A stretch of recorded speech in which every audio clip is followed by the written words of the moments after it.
Hey, what's up, everyone? It's Zach from the ZAP podcast. I have always wanted to start a podcast, but I never knew where to start or where to even begin. And then I stumbled across the Anchor app. I love the Anchor app because it's completely free and it has all the editing and uploading capabilities that you need right from your phone. So it's super easy and super user friendly. If you've always wanted to start a podcast, go download the free Anchor app or go to anchor.fm to get started. All right, let's get on to the episode.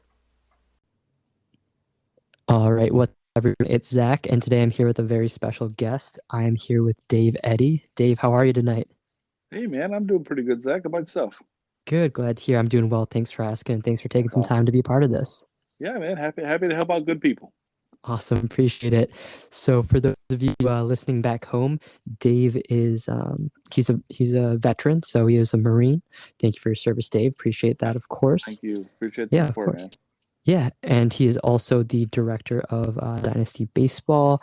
He is a fellow podcaster, which I think is really cool. It's always cool to kind of turn the mic around on a fellow podcaster and have them on my show. So, really big sports fan. We've had a lot of good conversations about our Detroit teams. So it's been a good way to just have some good conversation with some good people. So that's a little bit about Dave from a kind of a surface level. But do you mind going into a little more depth about your background, who you are, what you're doing these days, all that good stuff?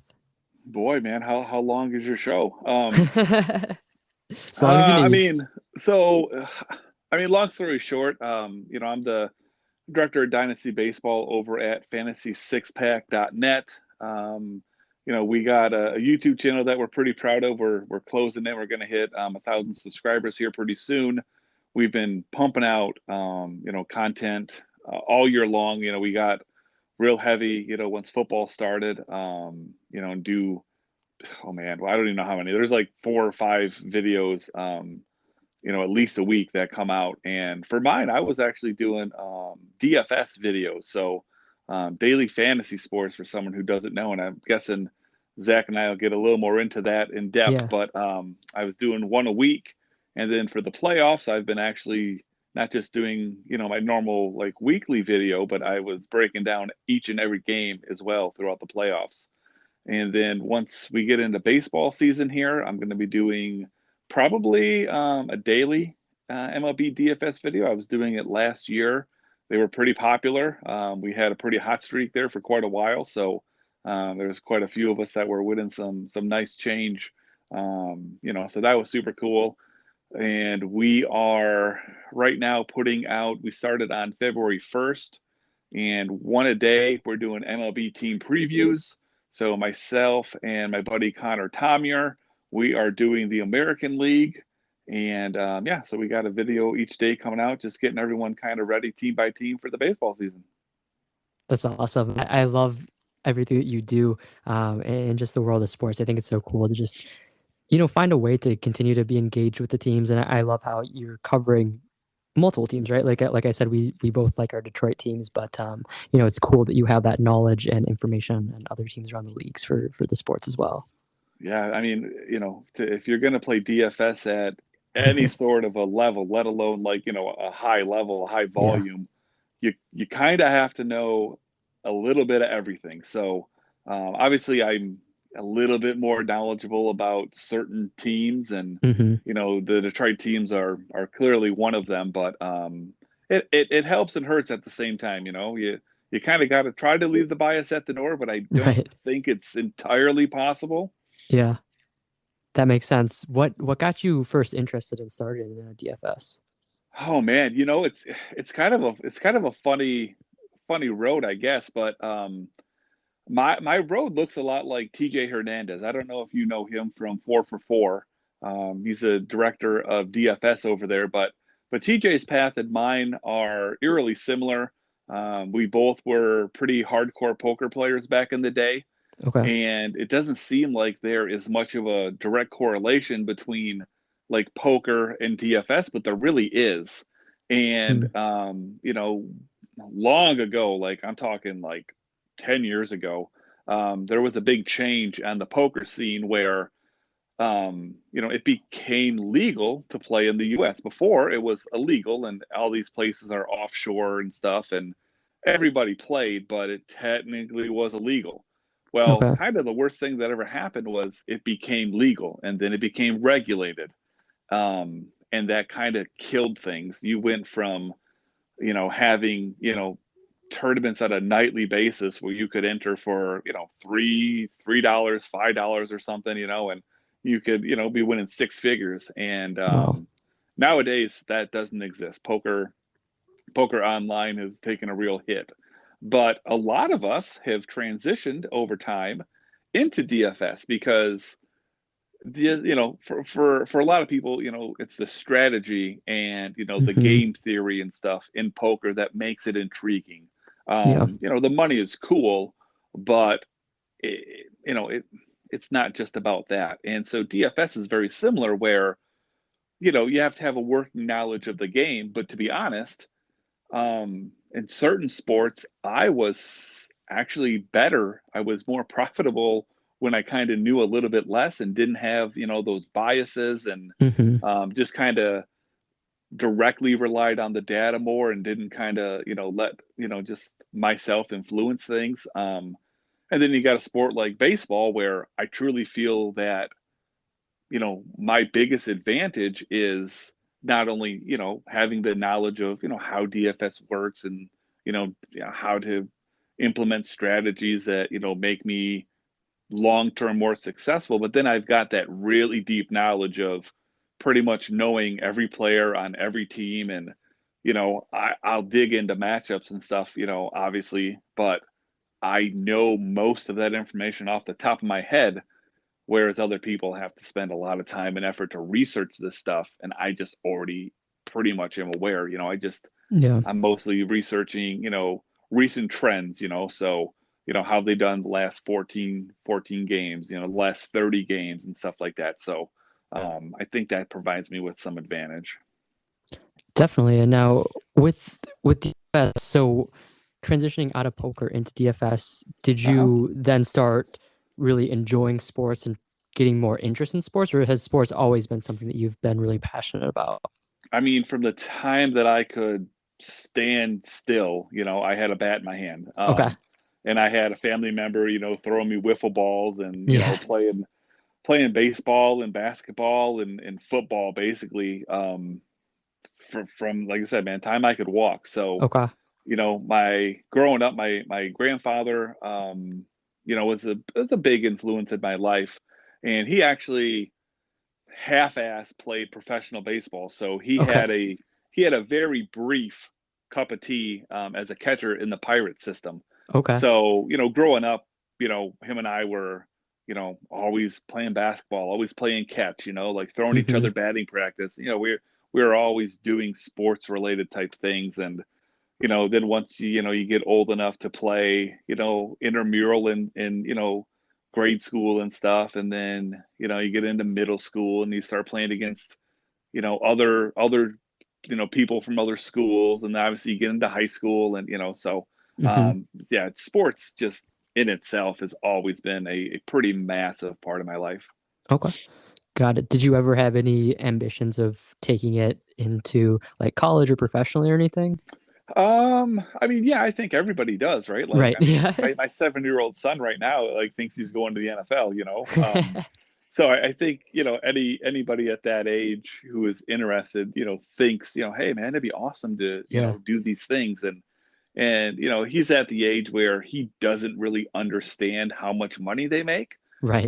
Like, he knows that they're rich, but $100,000 and $100 million to him really aren't that different. So he Right. doesn't get it. So it's not a thing where he's like, oh man, I really want to play football because how much money I can make. At this point, it's Hmm. still just absolute love for the game, and Yeah. something that he could have fun doing for a living and stuff.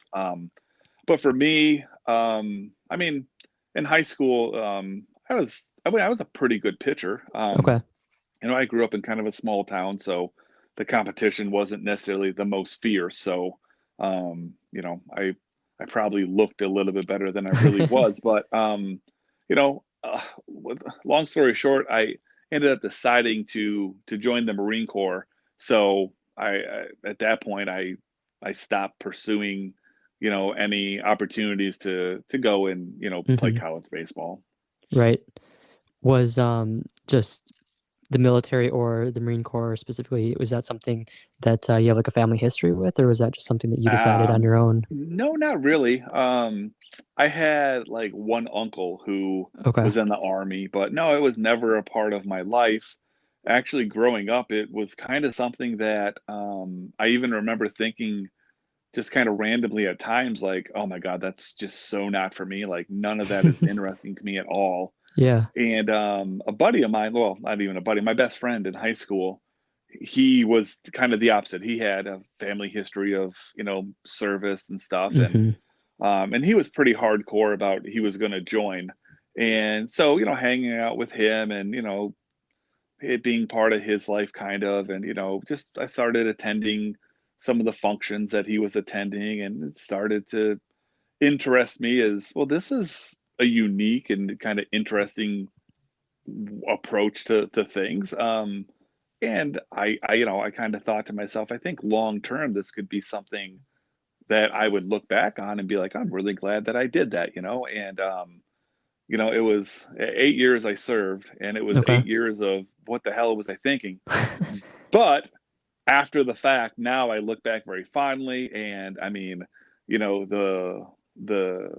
my military service paid for me to go to college, so didn't have to pay a dime to go to school, and now provides me medical benefits and stuff. So it was one of those things where I basically never thought it was going to happen, and then thought it was a good idea, and then was like, what the hell was I thinking? And then Right. now I look back and I'm like, I'm, glad that I, was able to serve my country and, I think do a lot of Yeah. good around the world. And now I'm also getting some, benefits from that as well. So Definitely. I appreciate you walking me through your journey a bit. And again, as I yeah, said in the intro, just thank you for your service.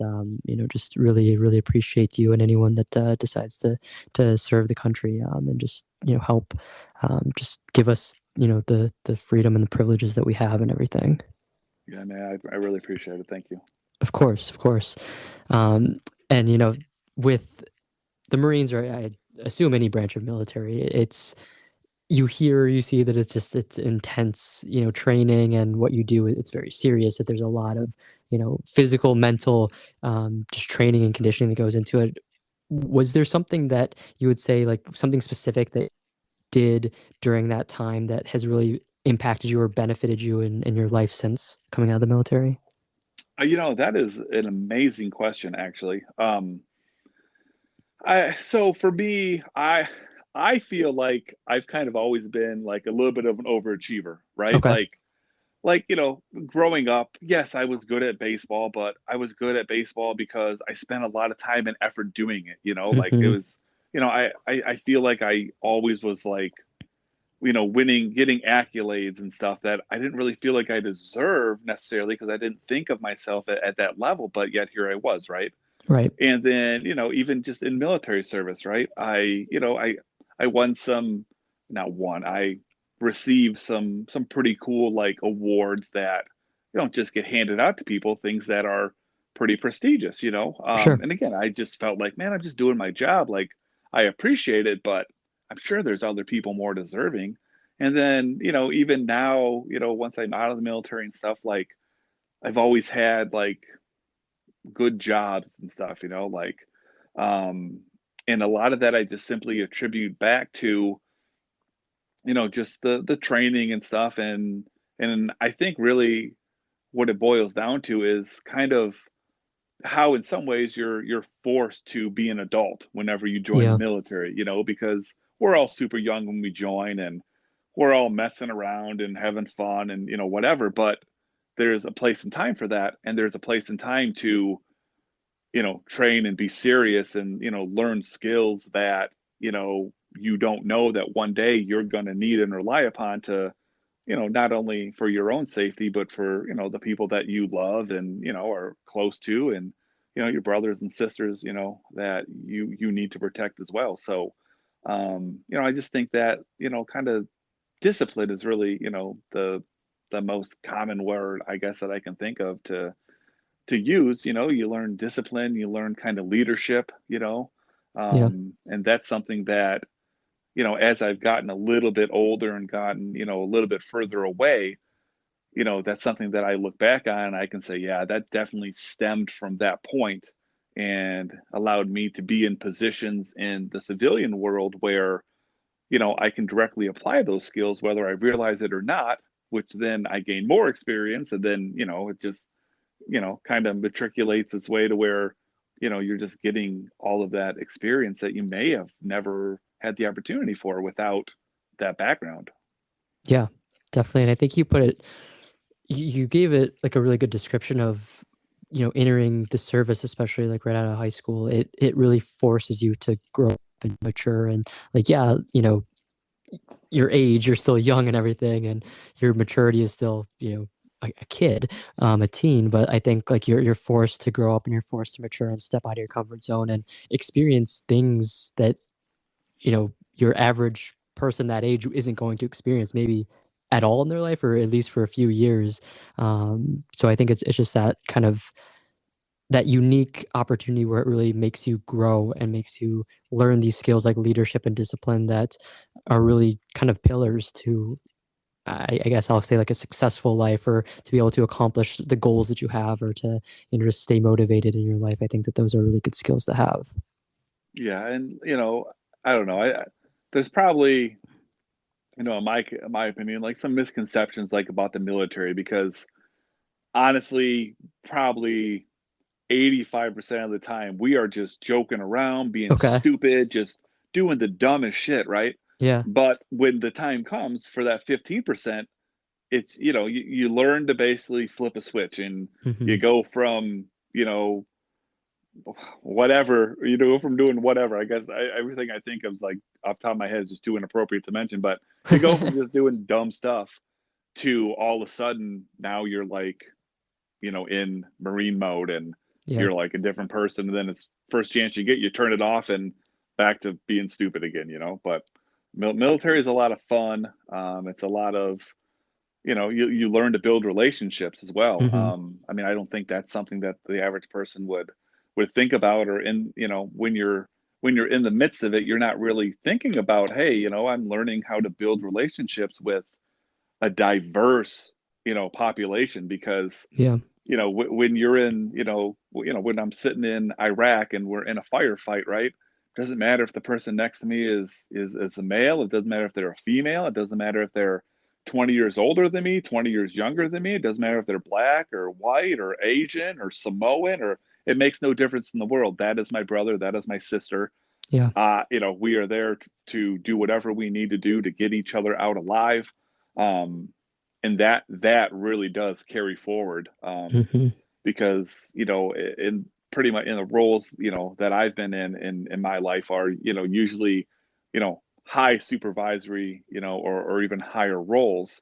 And so when I have gone through life, when I'm, let's say, interviewing somebody for a job, whether their skin tone, their gender, their height, their weight, like none of that none of that even really resonates with me. I'm literally just talking to a human being, Right. and we're discussing, business and whatnot, and doesn't, just those things that I think, a lot of people consider and stuff, kind of gets lost on me sometimes, because to me, people are just people and everyone is, the same. It's just, Yeah. what are their actions? What are their words? What are their qualifications and stuff? And I truly feel that, just seeing people for who they are and not what they look like, or what, that kind of stuff. Like you can't do that in the military. Like you have Yeah. to get along to some extent with everybody.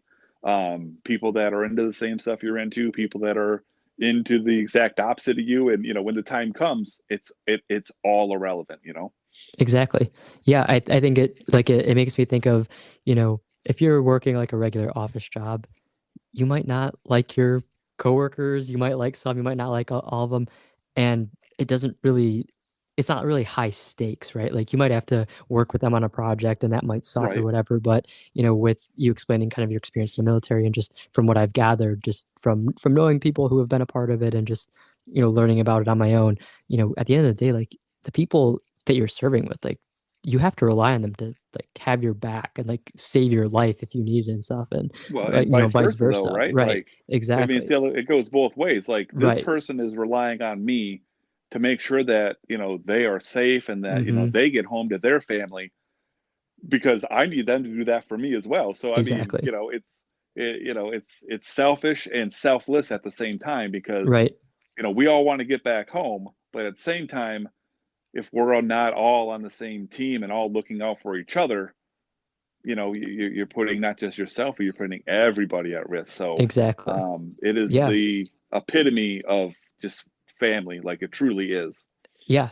I think that's amazing because, like you said, it doesn't matter, what gender someone is or how old they are or, what None of that. All of that ethnicity is or, yeah, completely just it's irrelevant at that point. Like exactly. I do not care. We're on the same team, and we are going to make sure that we get each other home. Exactly. Yeah. No, that I love that. I think that that's super important. And like you said, it gave you skills that have helped you now in, your life past service where, like you said, when you're interviewing or talking to people, you're just having another conversation with a human being. It doesn't matter what their background, their experiences, what they look like. You're just, it's more about the person, not anything other than that. Absolutely, man. And to me, it just also kind of reinforces that you know everyone deserves an equal opportunity, Yeah. and what somebody does with that opportunity, that's up to them. But I am always reminded of one of my first jobs. I was hiring manager, for a place, and you know, I never knew who anybody was when I got applications. It was paper applications at that time, and Okay. they would just get piled up on my desk. And when the need came to hire, I just, went through them and, did my thing, right? And there was one time where I was doing something. I don't remember. I was doing whatever. I wasn't in the office, and Okay. I had an interview that was coming in at whatever time. And so I kind of lost track of time a little bit. And my assistant had came to get me and he's like, "Hey, I've got your interview here for you."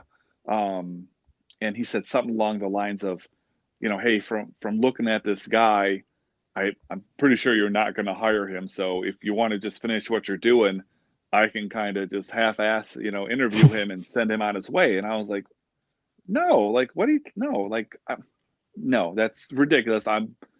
No, we're gonna sit down, we're gonna have an interview, like, whatever." Right. And so I sat down with the guy, and I mean, sure, he looked a little rough, but I mean, who cares? Like, that's not really the top of my priority, concern level. And as it turns out, he probably to this day is still the best employee I've ever had. Wow. And so to think that my assistant was kind of basically like, "Hey, man, I can just send this guy away. He doesn't look like somebody you're going to want to hire." And I'm Yeah. like, that's, first of all, that's not me. Like, I don't care what somebody looks like. Right. I mean, necessarily, but it's just crazy to think that somebody else in my position very well may have been influenced or had thought to themselves, "Yeah, you know what? Maybe you're right. Let's just go ahead and we've got other applications. I'm sure we'll find somebody." And I would have missed out on hiring, like I said, probably the best employee I've ever had. Wow.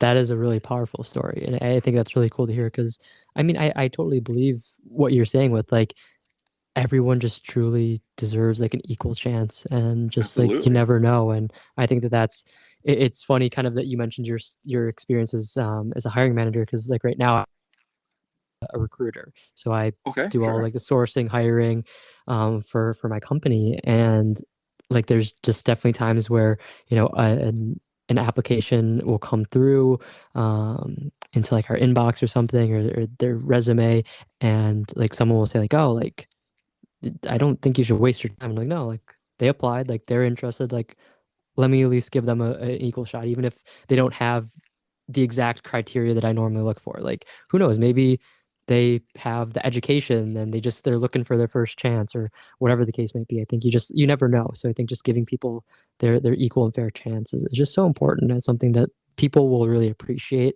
Because like think about yourself, like you would appreciate it if someone gave you that chance. So like I think like when we can kind of almost pay it forward, like we always should. No, for sure. I mean, I mean, without continuing to just go on with stories, but Yeah. I do remember one of my first positions that actually meant something to me. Yeah. It was something that I applied for, not really thinking that I was gonna even be considered, but Okay. just because of the qualifications, like I met the minimum qualifications, Okay. but I knew that there were going to be people that just on paper were just a no-brainer. And I remember thinking to myself, just so long as I can get an interview, so as long as I can sit down and I can Yeah. have a conversation, I feel like I will be able to put myself on even playing field. And then whatever happens, happens. If it's a tiebreaker because this person has 2 more years of experience, I can live with that. But I just Right. want the opportunity. And I got the opportunity and I got the job and I excelled and, went on to, you know, bigger and better things in that company. Right. That's all. Yeah. It's just, just getting that chance, getting kind of like your foot in the door. So that's sometimes all you need. And I think like that's kind of like a good moral of the story to anyone listening. Like just don't shy away or be afraid to just really roll up your sleeves and work hard. And just if you get that opportunity, just go all in on it, and you never know what can come out of it. Yeah, and I'm sure that that's part of my mindset as well of, Yeah. sometimes, people need a chance and, I mean, sometimes your assumptions or your prejudice or, whatever it is you want to call it. So sometimes it's right. You see somebody's resume and you think, I mean, I'll give them a chance, but I'm going to need to be impressed. And Hmm. sometimes you're just not, and that's okay too because you gave the person the opportunity, and unfortunately, they were not the right fit. Right. But if I didn't talk to them, what did I miss out on? I'll never know. Exactly. Yeah. It's like at least you tried kind of thing. I'd rather give it a chance and say that I've tried it out versus never knowing and just saying like, huh, like I wonder how that would have turned out. Yeah. Awesome. So Dave, if you don't mind me asking, when you kind of on like the timeline that we've talked through so far, when you transitioned out of the Marines, like was that transition from the service into like civilian life, was that a big adjustment for you, or did it go pretty smoothly, or like what was your experience like with that, if you don't mind me asking? No, I don't mind at all. I mean, that's one of those things I feel like, literally everyone's different. Okay. Yeah. Some people that I know, that's a huge struggle. Mm-hmm. Some people just, that's just a way of life that works for them. And, some people, when they have a little more freedom and, either the ability or the need to kind of make their own decisions and stuff, they're maybe not as prepared as other people. Right. Or different life skills and stuff that people have. But for me, it was pretty seamless. Okay. I was excited to get out just because I, could kind of do a little bit of what I wanted, if you will. And, I like not having to, you know, be told kind of what to do all the time and whatnot. So for me, it was great. Like I said, I think that experience, pretty much instantly got me into a position where, I was able to utilize just the type of skills I had and then, one thing leads to another and then to another and to another and to, you just keep, you know, climbing up that ladder. And hopefully I'm not done. Hopefully that continues, Right. but the transition for myself, luckily, was I would say about as seamless as it could be. Okay. Perfect. And now, once you were out, is that when you transitioned into? I know you mentioned you got your education after that. Did you do that like right away, or did you take some time in between? Um, so fun little fact. Yeah. My memory is not the greatest at times when it comes to things. Okay. So I either seem to have like a really crazy detailed memory about something, Yeah. or I really struggle to remember things.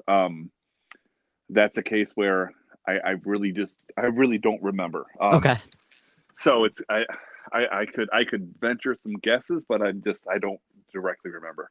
Okay. Gotcha. Was was going to school something that like you always were planning on doing, or was it just something that like you decided to once you had the opportunity to do so? I mean, a little bit of both. Okay. It was something that I had definitely always planned on doing.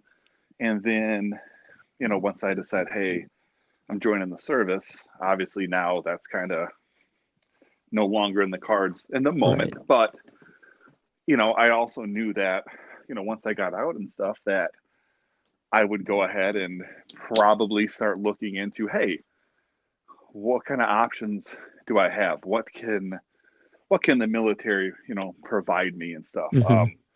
Wasn't a reason that I joined. Wasn't really a thought.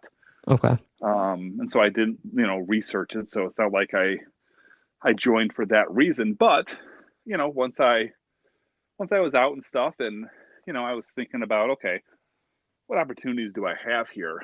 Come to find out that I could go to school pretty easily. Wouldn't cost me anything other than my time. And so I just took advantage of that.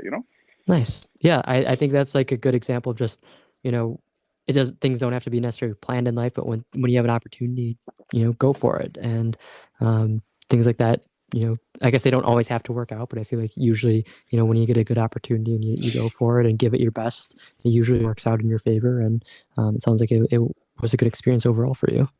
Yeah, absolutely, man. I don't think I would change anything along those lines. Okay. Awesome. And then you mentioned kind of like before the DFS came into place, you had a background in poker. What Yeah. got you into poker?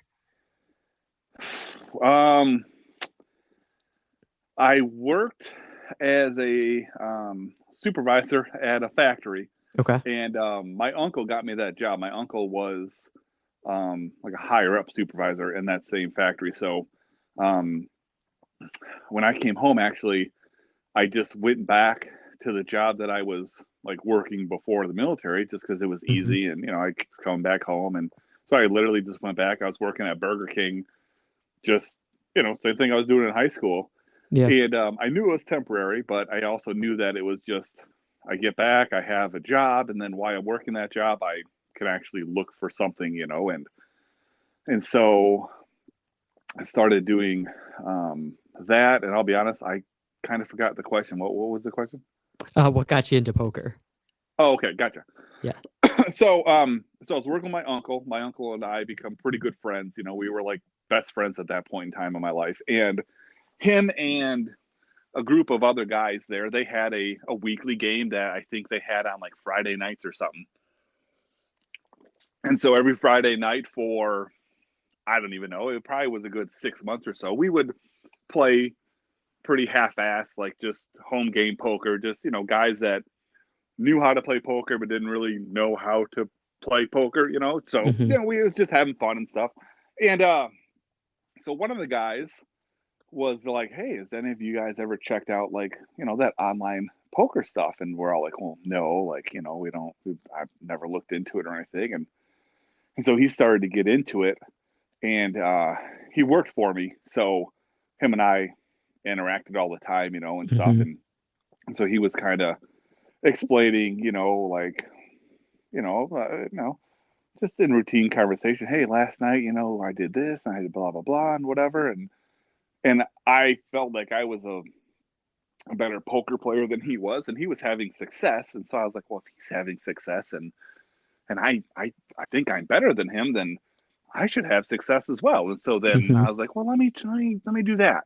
Yeah. Let me try that. And I was pretty successful. I mean, I was making pretty decent money. And so, winning got me more interested. And, Right.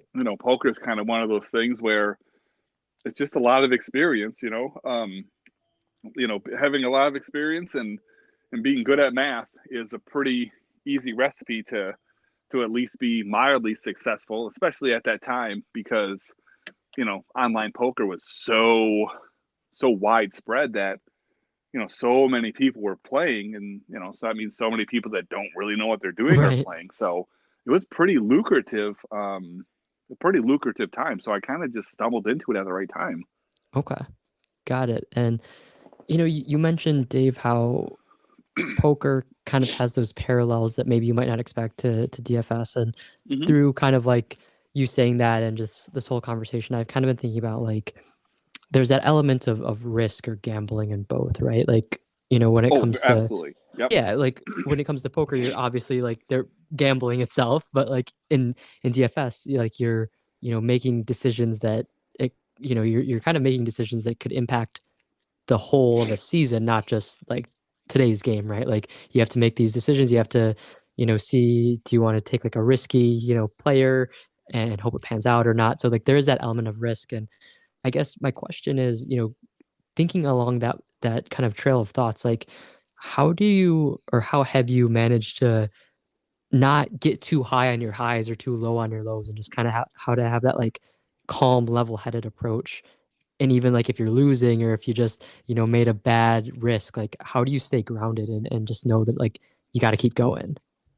Well, so first of all, I've got to remind myself that this is not a DFS podcast. So the Okay. people that are listening are not looking for super detailed, like high level analysis kind of thing. So, I gotta just kind of keep it simple, Sure. Yeah. and the way that I think the best way to answer your question is, with DFS, again, like with anything, there's a learning curve. Yeah. So whether you do really awesome right off the bat, or whether you do really terrible right off the bat, either way, you're still learning. So, and I know that from playing poker because, when I first started playing poker, I thought I was pretty good. I wasn't. I thought that I was, but I wasn't. And Okay. then, you just always kind of, I think most people tend to think that they're a little bit better at things, than they really are. Right. Yeah. Excuse me. So with DFS, it was kind of one of those things where I try not to just jump into things and think that I'm like really good at things if I'm not, and if I actually am really good at things, then well, if anything, I just was a little bit more cautious, and that's fine. But I took the time to really do research again, game theory and that kind of stuff. Like, what's the most optimal way to go about doing things, and not necessarily ever trying to copy like anybody's approach, more Hmm. so kind of from a distance, picking brain of Yeah. people who are successful, and then kind of taking that information and molding in a way that works for me personally. Right. And by doing that, you kind of develop your own process. And once you kind of have a set, maybe like a set rules, if you will, then you can just kind of use the data, plug the data in, using whatever the process is that you use. And you're going to have some good days, you're going to have some bad days, you could have a long string of good days, a long string of bad days, but it really helps keep you grounded because you know that you're going to win, you know that you're going to lose, and as long as you know that the process that you're using is right, then that helps, especially if you run through a streak where it's like, man, I'm doing everything the way that I know works for me, but Hmm. unfortunately, this guy just happened to get rocked in this particular game. It was a great matchup. Yeah. I made the right call. It just didn't work out, and then vice versa. You might do something that was really risky, but it's calculated risk, and that guy goes out and just has the game of his life, and you win a ton of money. And it doesn't mean that oh man, that worked, well, I'm going to start doing that all the time. Right. You stick with your process, and you find something that works for you. It doesn't have to be something that works for somebody else. It Hmm. can be something that somebody else swears is a terrible idea. At the end of the day, what works for you, you Yeah. know because something works or doesn't work for somebody else, you really shouldn't necessarily directly apply that to yourself. You got to be able Right. to trust yourself and say, I know what I'm doing. I have a process. I've proven that it is successful, even to whatever extent. And you just trust that. Okay. And now, Dave, you've mentioned that like, figure out your process, trust your process, and also that, you know, with anything in life and DFS specifically for our example, there's that learning curve. Now, of course, you've been invested in the DFS space for a while, and you've been doing it for a while. Do you still feel like you're refining your process and you're still learning, or do you feel like you've kind of hit that level of you've kind of almost mastered your approach to it? No, it is a constant refining. Okay. And, you know, even so, even if, like, for example, at the end of the baseball season last year, I was basically winning every single day. Okay. I think that just the whole in-depth process that I had was just spot on. And so at that point in time, there really wasn't a whole lot to figure out. I just, you know, it slowly tweaked things here and there. You know, and I got to a point where literally it was like printing money at some point. It was like just ridiculous. Like, I'm like, how am I doubling my money just every day? Like, it's crazy. Like, I'm just, you know, I just have my process down and I just do the same thing every day, and it just is working over and over and over Yeah. again. But the game evolves. So, you know, if, you know, you're doing the same thing for years on end, eventually, you know, whatever the advantage is that you have, or, you know, whatever, it's eventually going to go away. You know, you've got to constantly, you know, refine your game. You've got to constantly be improving, or even if not improving, you know, just like pivoting and adjusting, you know, to what other people are doing. You know, as much as that game of DFS is about, you know, what it is that you're doing in your process, I think where people tend to give up an advantage is it's also got a whole lot to do with what other people are doing. Because at the end of the day, it's not like you're just competing against yourself and, you know, trying, Right. you know, whatever. You're competing against other people. Right. And I really think that that's probably the biggest downfall for, you know, like new people or people that aren't like super experienced, is they forget that, you know, yeah, you're doing, you know, you're doing the same thing as everybody else, but you've got to beat them. So Yeah. if what you're doing is working out well, but it's not working out as well as others, then you're really not doing as well as you think. So, and again, we could talk for hours on end about game theory and, you know, Right. details about what exactly that means and such. But, you know, you've always got to be constantly, you know, scouting yourself. You know, you've Yeah. got to be looking back on things and saying, am I doing the best job that I can? What are other people doing better than me? How could I make adjustments that are going to make things better? And sometimes it's hit and miss. You know, sometimes you think, you know what, I think that, you know, this part of my process could be better. I'm going to start trying to do this. And then you got to have a little bit of a sample size and, you know, determine, am I right or am I wrong? Because sometimes you do something, you think it's a brilliant idea, and it doesn't work. And then you backtrack and get back to what you were doing. Or sometimes something you do is kind of silly, or maybe seems like, well, I don't know, but maybe you've seen other people do it and they've been successful, or maybe you just want to give it a little bit of run. And sometimes those are the best ideas you ever have. So Right. you've got to be flexible and be willing to, you know, admit to yourself that you can be better. Yeah, definitely. And, you know, to everyone listening, I know that the context of this conversation, you know, is about DFS and everything, but honestly, everything Dave just said is just important for life, and just being adaptable, and like knowing that, you know, you kind of just like don't get complacent, and just it's okay to take, you know, inspiration or ideas from others. And I think like it is, you know, don't just copy other people and say, oh, this works for them, it's going to work for me. Like figure out, you know, the little details that work, you know, when you implement it in your own way from others, and just like build your own process in whatever that might be, with whether that's, you know, personal relationships, professional, you know, work experience, anything. I think it's just important to, you know, just maybe even put aside any ego that you might have, and just realize like, okay, like I need to, you know, try new things, I need to adjust, or I need to adapt as things change. And I think that's just an important life lesson in general. Yeah, absolutely. Awesome. So Dave, I have to ask, you know, kind of staying on topic, but pivoting a little bit, what's your thoughts on our Tigers? Oh man. Well, so this is going to be a tough season for a couple Yeah. reasons. You know, obviously the biggest change is that we have a new GM now, Hmm. and it's going to take, what, at least this year, if not what, 2-3 years or maybe more, to build the team in his vision. So, Right. I was one that, I thought Al Avila was an absolute dumpster fire. Yeah. I thought he should have been gone years ago. Yep. I mean, obviously, he wasn't 100% bad. He had his moments, but Hmm.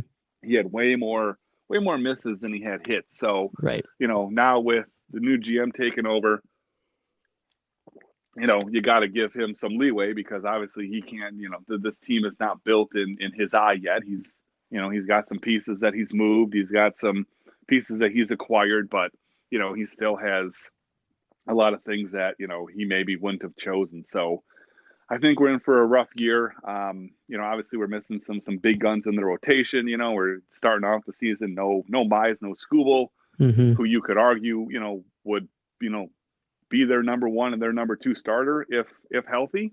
Yeah. The offense really doesn't have a building block at the moment. I mean, Riley Green obviously is fantastic. Hmm. His fantastic potential, but today he is not, that guy. So, Right.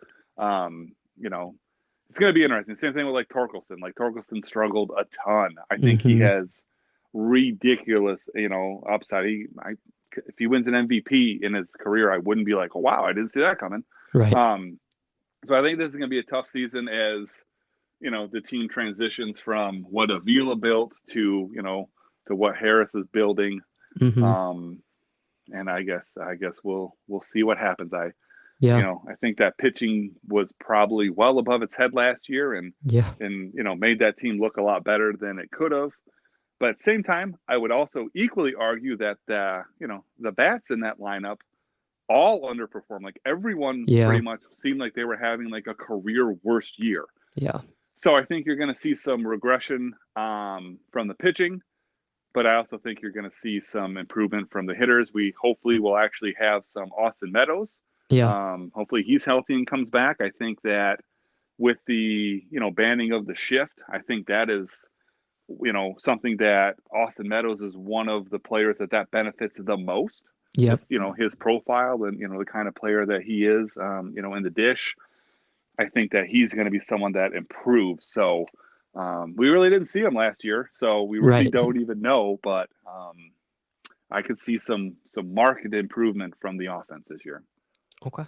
Perfect. And Dave, if you had the GM hat on for the Tigers, do you see any player that you would say is kind of like that untouchable, like they need to keep them at all costs, or like do you think that they're kind of at that point where a new GM, anyone's kind of fair game to move if the price tag is right?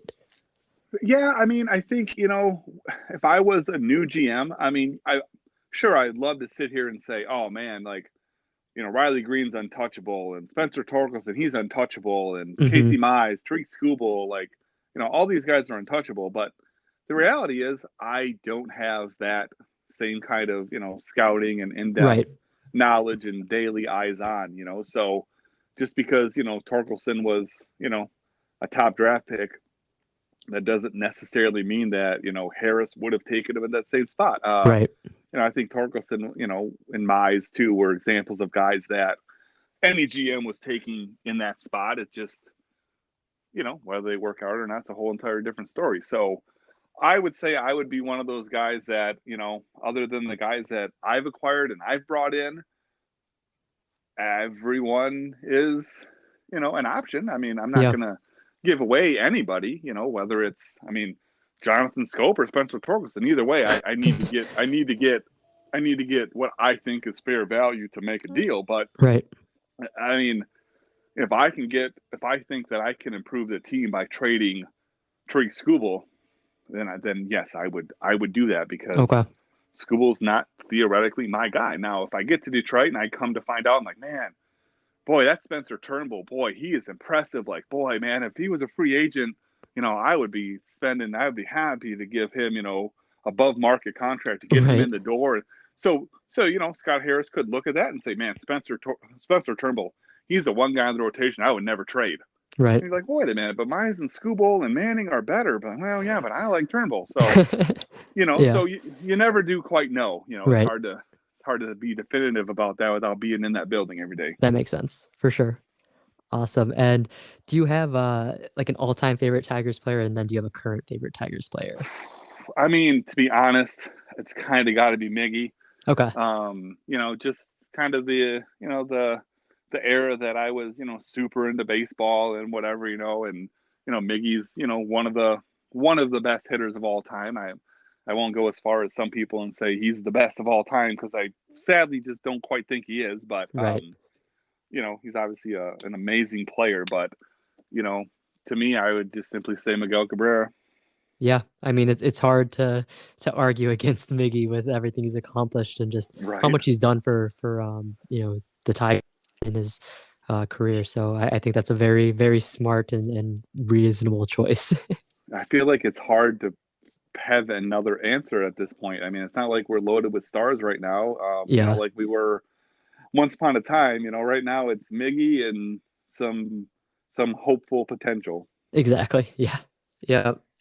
Awesome. Well, I'm with you on that. I love Miggy, and it's been just.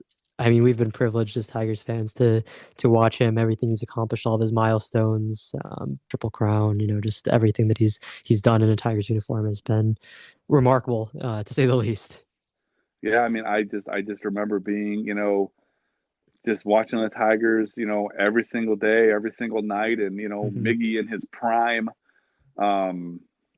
And it's just, I've just never seen a better ball player. Right. Especially day in and day out. Yeah. Some of the stuff that he was able to do, like I said, at his peak, was just obviously just next level. Right. Elite, Right. Definitely. So, Dave, to anyone that has listened to our conversation and they've really found your story, you as a person interesting, or they want to get involved with DFS or check out your content and your show and everything, where's the best places for people to check out your content and to see what you're doing? Yeah, I mean, best thing to do is just hop on Twitter. You can give me a follow at Corporal Eddy.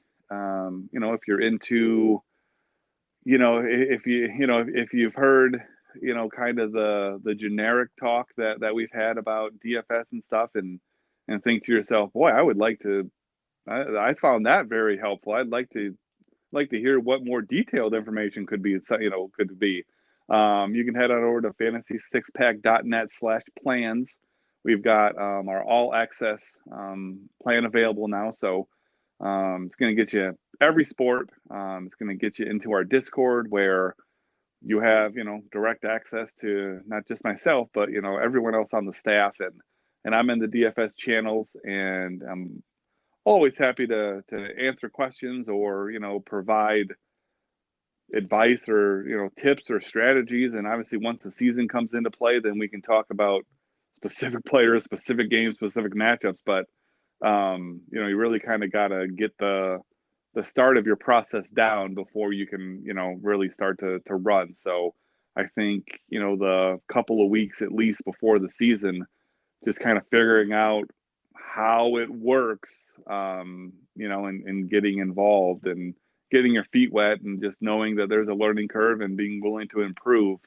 I think that's the key. So, hopping in the Discord and, bombard me with all the questions you want to, because that's what we're there for. I mean, people are paying to have this access, and, we take it seriously. And, it's not just myself, there's other people around that can answer other questions. There's, experts in a whole variety of different things. If you're into DFS, but you want to play golf, I'm not your guy. I'd send you over to Mark Strasberg and say, hey, Mark, Right. can you help this guy? I mean, I can help you with like general theory kind of stuff, but if you want to talk about golf specifically, Yeah. I may end up steering you the wrong way, because I don't necessarily know how golf works. So, Right. Okay. Awesome. Well, I will put everything that Dave just explained. I'll put his Twitter and the Fantasy Six Pack website in the description of this episode. So go down there, click it out, check it out. Go holler at Dave, let him know that you heard him on the podcast, say what's up, shoot him a follow. And then if DFS, I know we just had a kind of very surface level conversation of it, but if it's something that was interesting to you and, you want to learn more about it, or maybe you're already into it, definitely check out fantasy6pack.net. I'll have that in the description as well. Or if maybe you're kind of questioning whether DFS is something you might be interested in, I'm sure if you reach out to Dave, he'd be happy to answer any questions or see if it is something that might line up with what you're into. Absolutely. Awesome. Well, Dave, any final thoughts or message that you want to leave to anyone listening tonight? No, man, I appreciate you having me on. I hope that, I gave some good information that, the people that follow you will enjoy. And, if you ever need anything in the future, you obviously know how to get a hold of me. I'm available for you, to do whatever I can to help you, buddy. I really appreciate that. It means a lot. It's been an absolute pleasure getting to talk with you and having you as a guest on the podcast. And same goes for you. You know how to get a hold of me if you ever need anything. I'm always happy to help you in any way I can. But it's a pleasure to know you and to call you a friend. And I'm excited to see everything that you continue to accomplish and do. And I'm excited to talk some Tigers baseball in a few months. No, it won't last. Your excitement won't last for long, I don't think. But That's true. But I'm here for you. Awesome. Well, Dave, thanks so much. You have a good night. All right. Thanks, Zach. Appreciate you, man. Yeah, appreciate you. Bye.